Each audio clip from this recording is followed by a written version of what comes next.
¿Cómo encuentra el campo la cuarta transformación?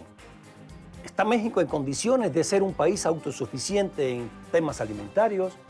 José Narro, el presidente de la Comisión de Agricultura del Senado de la República, nos lo dirá esta noche. ¿Es posible que un país que tiene un campo tan dinámico como el mexicano tenga deprimida al 80% de los productores de ese campo? Esto es Desde la Trinchera. Comenzamos.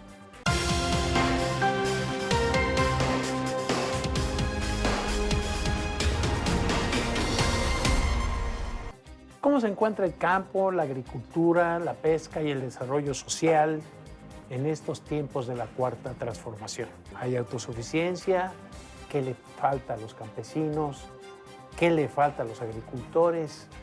Hoy tenemos un invitado que es especialista en el tema, tiene muchos años trabajando en él. Se trata nada menos que de José Narro Céspedes. Él es senador y presidente de la Comisión de Agricultura, Ganadería, Pesca y Desarrollo Rural. José, muy buenas noches. Una primera pregunta, por lo que platicamos fuera de cámaras. ¿Les va a alcanzar para todos los proyectos y sacar adelante al campo? Pues agradecerles a ustedes la invitación que nos hacen, decirles que el tema no es sencillo, no es fácil, condición económica muy difícil y se tiene que buscar mantener a lo que es la agricultura comercial, la agricultura de exportación. Hay que mantener ese dinamismo, pero al mismo tiempo tienes la responsabilidad o tienes el compromiso de apoyar y de sacar adelante a la pequeña agricultura, que ha quedado enormemente rezagada en la pobreza, en la marginación y en la exclusión. Han quedado excluidos del desarrollo del país. Estamos hablando del 60% de la población rural, del 80% de la población indígena, que actualmente viven en pobreza. Y un problema de falta de competitividad, porque los insumos en México son muy caros, porque te cuesta más producir que lo que te paga tu trabajo, de lo que tienes.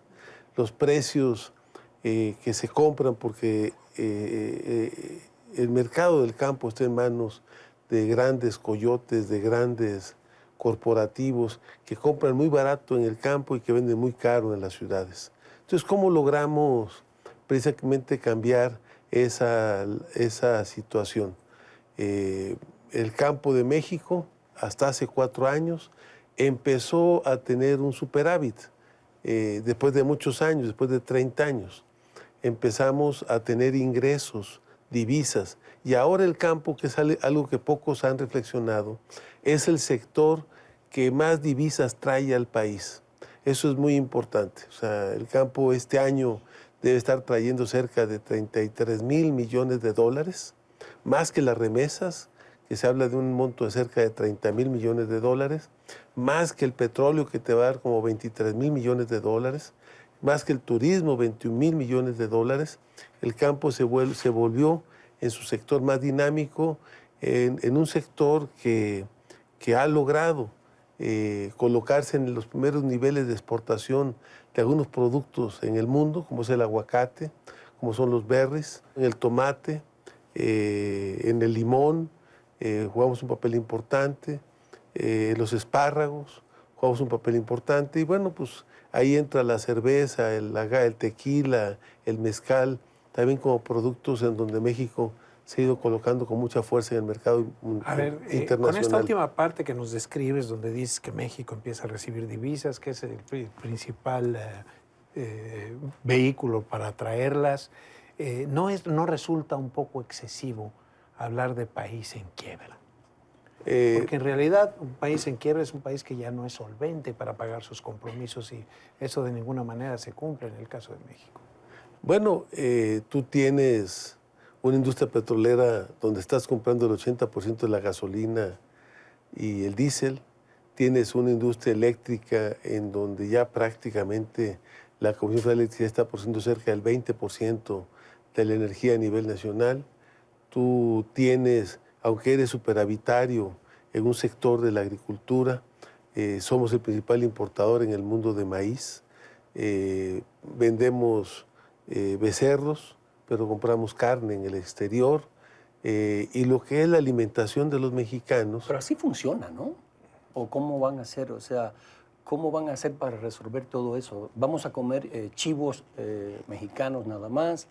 ¿No vamos a comer más chivos de otro país? ¿Vamos a comer lechugas nuestras? O sea, ¿cómo es? ¿Vamos a cerrar el país y vamos a comer nosotros lo que consumimos, lo que producimos? Todos los países compran y venden entre ellos.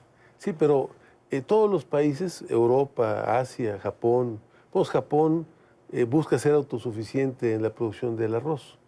Tú buscas que tus necesidades básicas, los alimentos fundamentales, tener un marco de autosuficiencia. Por eso... Eso no existe en México. Eso no existe. Somos importadores de leche. Pero también somos exportadores de leche. En términos generales importamos más leche de la que exportamos. Exportamos únicamente la leche infantil, la leche maternizada, que es un pequeño sector, sobre todo para América Latina. Pero importamos cerca del 40% de la leche que se consume en el país. Importamos maíz, somos el principal importador en el mundo. Importamos frijol, a veces importamos arroz, cerca del 80% del arroz. Importamos trigo, cerca del 80% del trigo que se consume a nivel nacional. Entonces, tú tienes un campo muy dinámico por un lado, pero tienes el 80% del territorio nacional abandonado, en pobreza y excluido del desarrollo. ¿Qué es lo que se requiere? Pues incorporar ese sector también a la actividad productiva y al desarrollo.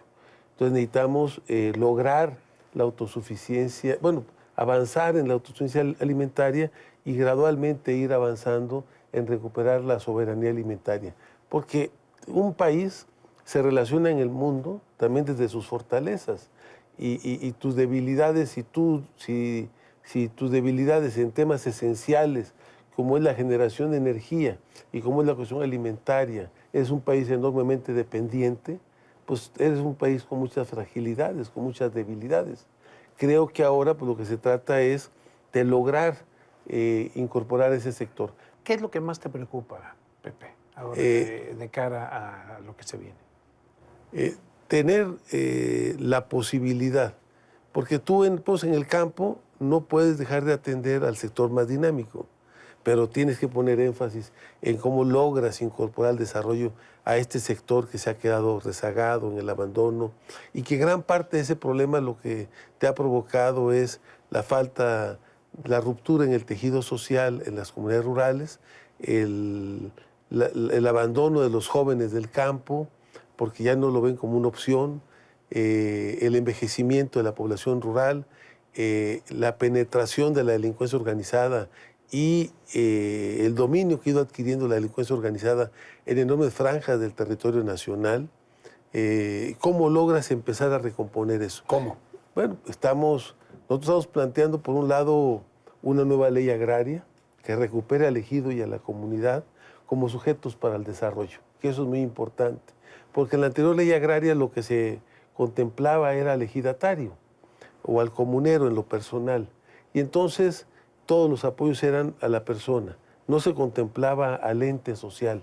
Y las comunidades indígenas, por un ejemplo, es muy difícil hablar de una persona. Ellos siempre actúan en forma comunitaria, con sus asambleas. Le quitaste fuerza a las asambleas ejidales que se realizaban antes cada mes obligatoriamente prácticamente, ahora se realizan una vez al año o cada 3 años, nada más para cambiar la autoridad. Se ha roto el tejido social, necesitamos recomponer al ejido y que el ejido sea un sujeto que se integre al desarrollo nacional como tal, al margen de que tú puedas apoyar a la individualidad, al individuo, al ejidatario en lo particular, que tomes en cuenta que vuelvas a articular y a darle vida al ejido y a lograr precisamente incorporarlos al desarrollo. Necesitan años para eso. No, yo creo que lo que se necesita es una estrategia organizativa, una estrategia de apoyos que permitan incorporarlos a un nicho del mercado diferente al de la agricultura comercial. O sea, yo creo que este sector que produce para el autoconsumo, que es la primera tarea, cómo logras. Ahora resulta que donde más hambre hay es donde se deben de producir los alimentos. Entonces, un primer paso es cómo logras que la población rural resuelva su problema de alimentación, de alimentos, y cómo logras también que los excedentes se incorporen a un nicho de mercado donde te conviertan en un ente competitivo, que es fundamentalmente la agricultura orgánica. Cómo logras que el pequeño agricultor, que generalmente utiliza en sus usos y costumbres ecotecnologías, o sea, tecnologías ecológicas, cómo logras que su producción tenga un valor agregado, porque es una producción orgánica. Entonces, ese es, y cómo logras también que tu producción integre muchos valores de ecoagricultura. ¿Cómo logras cosechar el agua? ¿Cómo logras generar energía alternativa en el pequeño productor rural? ¿Cómo logras producir tu propio fertilizante a través de lombricomposta? Todo un reto, senador. Todo un reto. Todo un reto. Es una nueva cultura. Y bueno, con eso nos vamos. Te agradecemos muchísimo que nos hayas acompañado, que hayas dado un esbozo muy pequeñito de lo que encontraste cuando llegamos y cuáles son los retos hacia adelante. Nosotros nos vamos. La cita el próximo miércoles 22:45 aquí en Desde la Trinchera. Lo esperamos. Rubén Cortés, su servidor y nuestro invitado en turno. Gracias, Rubén. Muchas Muchas gracias, Francisco. Suerte. Y un saludo a todo el auditorio. Gracias. Muy buenas noches.